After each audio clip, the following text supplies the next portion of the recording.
Christmas is coming, and by the grace of God, 2021 is coming up. We can put a fork in this year because I'm done with this year. All right, let's just kind of just jump right in. I'm going to do just a kind of a quick general update, like we always do, what's happening on the Portland and Vancouver side, and then just I think we have some neat stuff to talk about today. We're going to talk about kind of the market in general, kind of what we're seeing, millennials, and what that's going to mean for us. I think this is going to be an interesting one for everybody here. So starting off like always, hey Jeff, how's the market? Well, we're down almost 33% from last week. So yeah, the floor's falling out. I think this could very well be the slide to Christmas at this point. So lockbox activity, that's every time Jeannie and I go and open up a door to show clients a house, registers that activity, right? So we're down a third from last week. It's an alarming number. I mean, I laughed when I pulled it up this morning, but hey, if you look back to this time last year, we're still on track. So we're trending. So no big shock there. Just it's good shock value. But surely things are better across the river in Vancouver, right? Right? Yeah, no, we're down. Not as 26% down. So same thing. It's the Christmas slide, roughly on where we were last year. So no big shock. But yeah, December is finally here. So that's kind of the good news. So I want to kind of do a little painting a picture of where we're at with the market, as well as what I think's coming over the next several years and what may be coming for over the next, say, decade. So we're going to kind of paint some pictures here. So hopefully this isn't too abstract or too boring. Like always, if you have any questions or comments or just want to heckle me, put it on this feed. If you're watching it live, I'll see it on my side. If I can get a witty response to your jokes, I'll do it. If I have an answer to your question, great. If you want to raise a point, let's talk about it. So anyway, if you're watching, feel free to participate. All right, so let's talk about, let's kind of start this off. Let's start with what we know, right? You hear this from me all the time. What's happening in our market is about supply and demand, right? And we know the demand is ridiculous. Let's talk about the supply. They're already coming out saying why the housing shortage is going to stay through 2021. And this is a national basis, right? This is as a title company, a chief economist, and so he's talking on a national level, the housing shortage. And so certainly what is happening in this case nationally is definitely going to translate to us here in the Portland metro area. And I think it's going to be that plus an added bonus percentage because of things like the urban growth boundary, which we talk about all the time. So we had a decade of undersupply following the Great Recession, which means we need at least an equal and equivalent overbuild for probably at least a mathematical decade before we can offset the effects of that deficit. The problem is, though, we're growing our population. We've got new people moving into the housing market and so on and so forth. So even that doesn't necessarily hold up. So how, when, where the housing supply gets better, it's going to be two parts, right? Eventually construction will catch up. Eventually more people are going to sell homes. Eventually rates will rise, and the fever pitch desire to buy homes will curtail a bit. And this is all, I think, arguably a very, very long-term goal or aspiration or projection. So I think for a long time now, we're going to see that shortage of houses available for sale, which means if your supply can't meet your demand, those prices are just going to keep shooting up. So if you own a house, good news for you. Your equity is going to grow. If you're looking to buy a house, do it, because you're going to grow that equity base for you and your family and build real wealth. It's going to be a rock solid investment for you. So here's some other things that we know. This is also kind of creating more of that pinch on demand for homes. You've got people, and this is national, people are looking to make that exodus from dense urban areas out to the suburbs, right? So 59% of people who are buying houses are coming from urban areas. 41% are just swirling within one neighborhood to the next, but we got a lion's share is making the exodus. They don't want the density. They don't like the density. All of a sudden, they want the space. And I think a lot of this has come from spending how many months locked in an apartment or a condo or someplace where you don't have a yard, you don't have an escape, your neighbors are right there. People want something different. So I think this continues, no question about that. So there you go. On the supply side, we know we've got sellers sitting on the sidelines, right? We've been saying this for months, that there's a lot of people who are just sitting, not listing their home right now. This is definitely true in the Portland area because they don't want to expose themselves to COVID. They don't want people coming through their homes with all this going on. They're scared, they're paranoid, whatever the case may be, right? So this article came out and they outlined five key areas or 5 reasons, I guess, of why they say sellers are sitting on the sidelines. And these are going to sound super familiar, most of them. Life uncertainty was one of them, right? Financial struggles, right? So if they've lost their house, their hours are cut, whatever the case may be, the jobs are lost, rather not the house, but jobs are lost. They've got those financial struggles, so that they're hunkered down, they're distracted on other items. They're worried about replacing their house in a hot market, right? And I hear this one all the time. I'd like to sell my house, I want to move, but God, am I going to be able to find anything? Houses are moving so rapid fast, certainly here in the Portland metro area.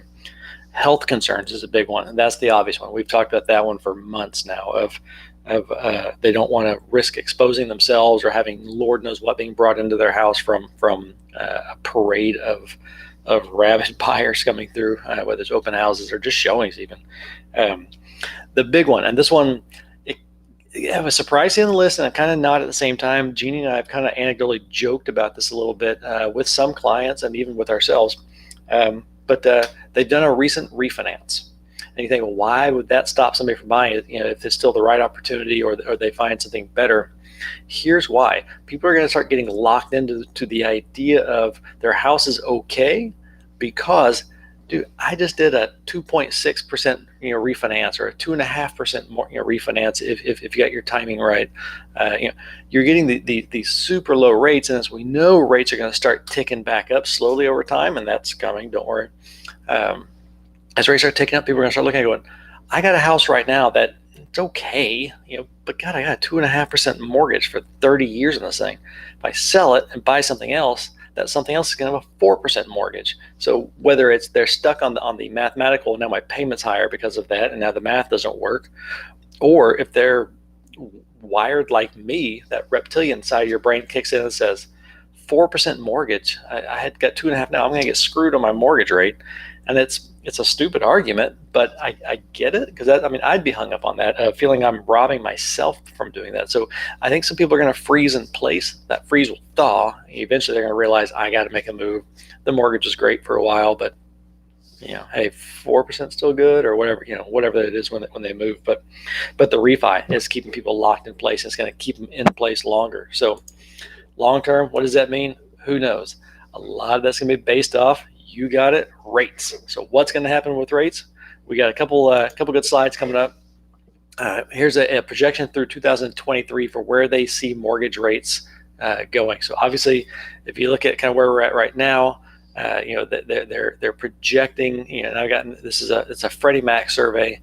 Obviously, some rates that they're being talked about average is more like the 2.7. So I think this chart is off a bit, or it's just on a different loan type. But the trends are going to all follow, whether you're looking at a 30-year fixed with 20% down, or if it's some hybrid product. They're all going to follow the same trends, right? Which is, if you look at the 2020, 2021 kind of time frames where we're at now, I think it's going to hold, right? I think we're at sort of the peak bottom, where maybe there might be a little bit of room for things to be dropping here a little bit for a little while. But eventually then, as you're looking latter part of 2021, 2022, 2023, rates slowly easing back up. We talked about this last week as well, and I think multiple weeks now.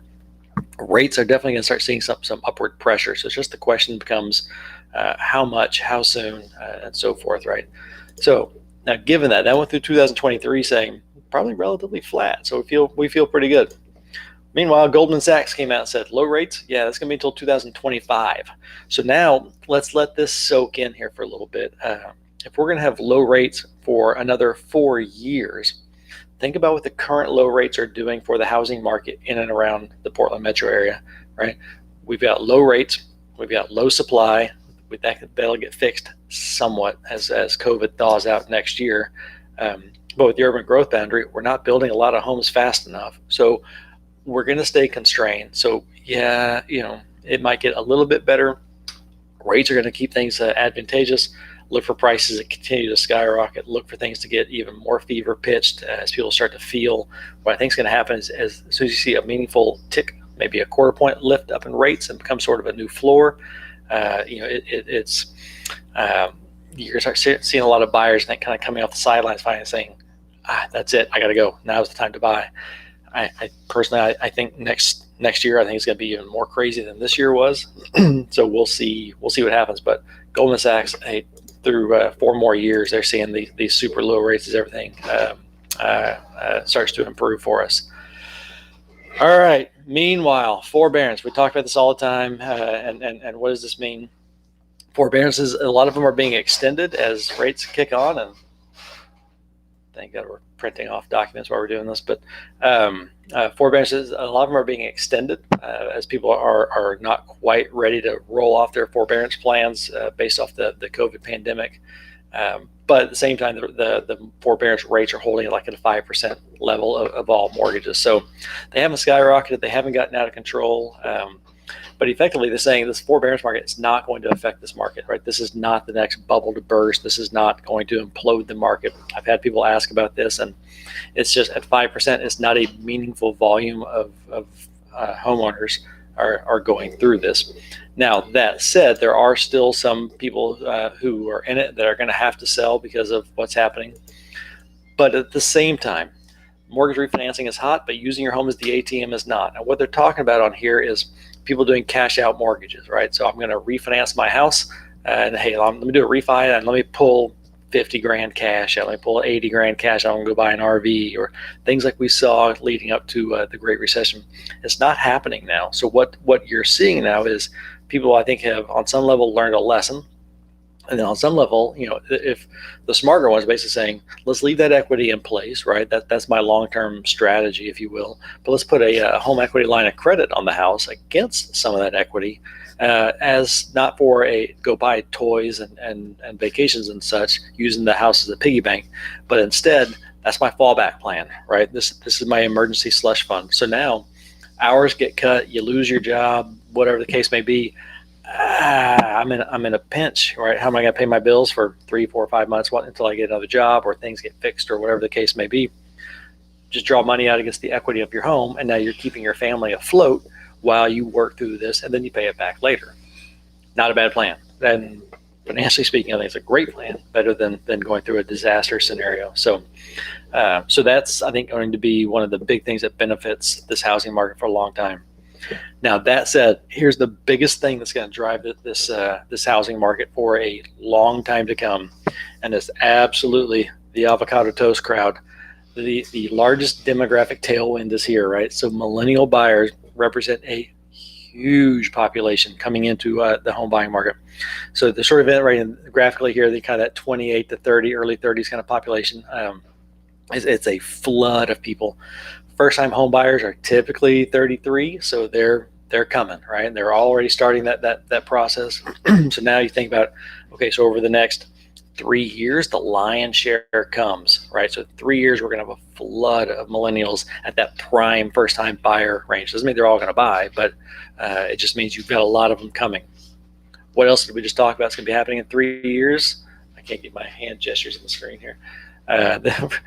So if they're coming in 3 years, these low mortgage rates are going to be staying for 5 more years, right? So we're going to have that combination. They're going to say, well, I'm ready to buy, because that just seems to be kind of the demographic trend of the millennial population. Rates are cheap. Home values are growing. We've had COVID. I want a home. I'm ready for it. So this is going to be a huge opportunity. Again, if you own a home, a huge opportunity to build equity value in your home, because it's going to put a lot of strong demand into the housing market. It's going to push for a lot of home sales. So it's a great opportunity. Meanwhile, if you're trying to buy against them, it's a huge population of competition that you're going to be trying to fight against in an already crowded housing market. So within this, then they kind of commented that the 33 is the median age of the recent first-time buyers. And just it's going to be the strong turnovers, and basically it's a flood of people are coming. So again, just look for those millennials to be a super strong force here coming up.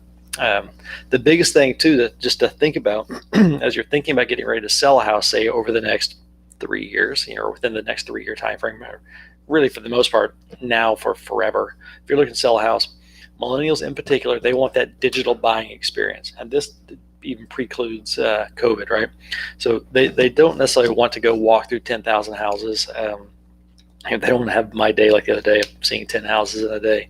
They just don't want to do it, right? They want to do the digital experience. Show me the pictures. Show me, the 3D tours. Let me just do it from my laptop, from my iPad. Let me do it from the coffee shop. Whatever. Let me do it some other way. So it becomes even more important when you're thinking about selling your house to work with someone like Jeannie and I, where every listing we're going to put the floor plan on there so people can see this is the flow of the house. Those three call Matterport 3D virtual tours. If you've done them before, you see the picture of the house and the little white circles. You click on the little white circle in the house and you're sort of moving throughout the house. It's just a Matterport. It's a 3D virtual tour. They're powerful. So it's going to become more and more important as time goes on. So make sure you're using those in any kind of listings you've got. So let's keep on with the millennials. Top 30 U.S. millennials are looking to buy. And I'm going to go a little bit out of order on some of this, right? But, no big shock here, right?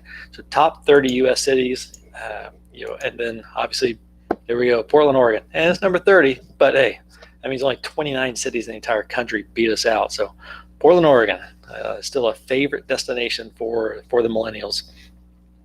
So they want to be here. They're smart people.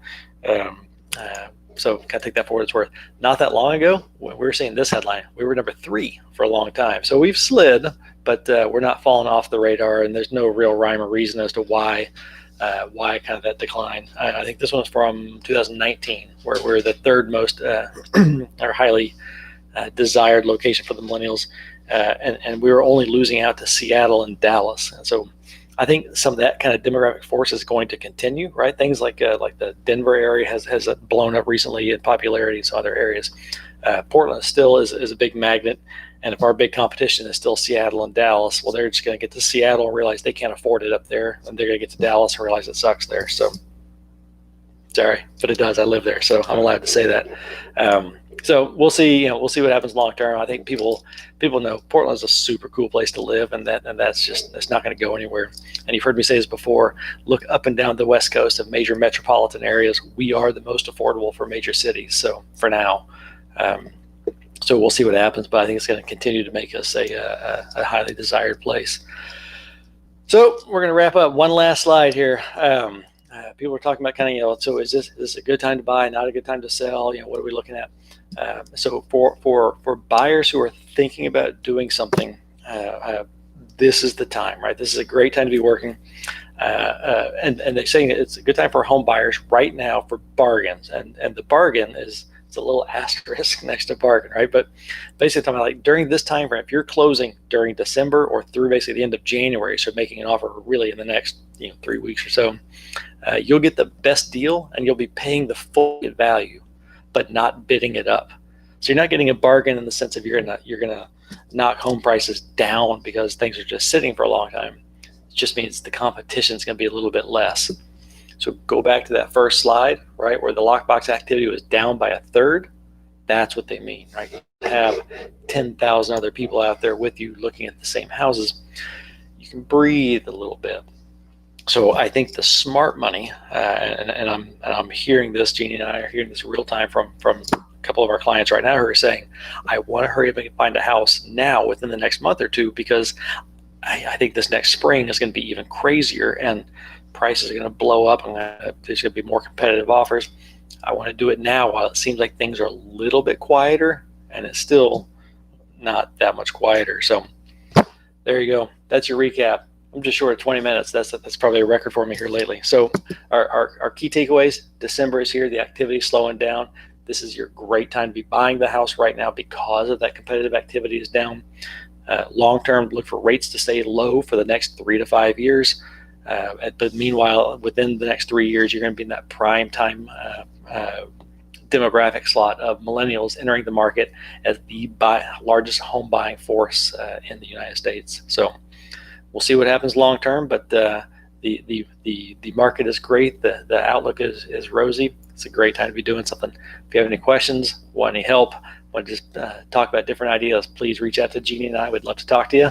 Otherwise, hope you guys have a great week. Thanks for watching this once again, and take care. We'll see you soon.